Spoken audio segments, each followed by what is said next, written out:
I'm Jenny Matheny, Assistant Professor of Old Testament here at Nazarene Theological Seminary in Kansas City, Missouri. The first unit of this fall quarter is called Beginnings. Did you know that this is actually the Hebrew title of the book of Genesis? Beginning. This unit will take you on a journey through 5 sessions through the first 11 chapters of Genesis. These chapters cover a wide array of different types of literature. Genesis, as a whole, includes several types of genres: poetry, genealogies, narratives, even accounts of battle. Why it is important to continue to tell these stories?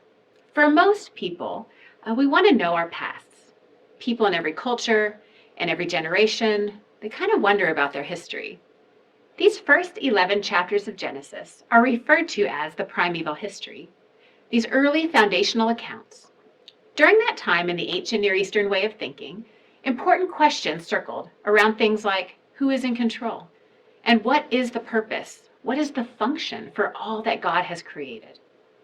Looking at Genesis through those ancient Near Eastern eyes, the answers that will begin to unpack for us theologically are attached to some of the biggest fundamental questions someone might ever dare to ask, way back in ancient times and even today.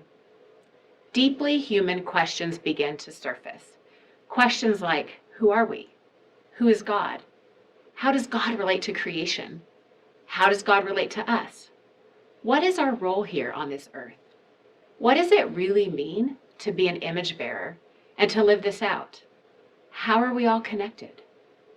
Many have tried to find modern scientific answers to the ancient text of Genesis. One of the important areas to consider as you begin this unit is to realize that these modern scientific questions were not the questions the author of Genesis was concerned with, or even knew to ask. Imagine with me for a minute that you are growing up in an ancient society. If you can read, someone begins to share a story similar to those other creation stories that you've been around, heard around the campfire, on the playground, and yet this Genesis story is very different. Different in how humanity is created, different in purpose, different in that every human life has value. Genesis provides a bold new paradigm. Humanity in Genesis is not created through violence, as the other ancient stories circulating around detail. In Genesis, humanity is created in a beautiful and intimate way. God is described as a potter, forming, shaping, breathing life into humanity. Humanity has an incredible priestly purpose, working with God as image bearers to bless the world. Humanity is invited into this creative work with God and God's good creation. And in these sessions, you will see just how passionate God is about his creation, about us, even when things begin to unravel through violence and sin.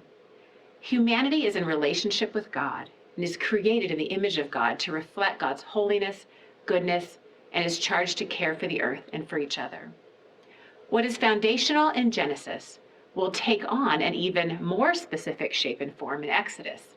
In fact, looking way ahead, Genesis begins to lay the foundation all the way through Revelation. What a wonderful place to begin this quarter, in the beginning. I encourage you to watch closely as you read and discuss the ways that you see God continue in committed relationship with humanity in these first 11 chapters to create, recreate, and restore God's good creation.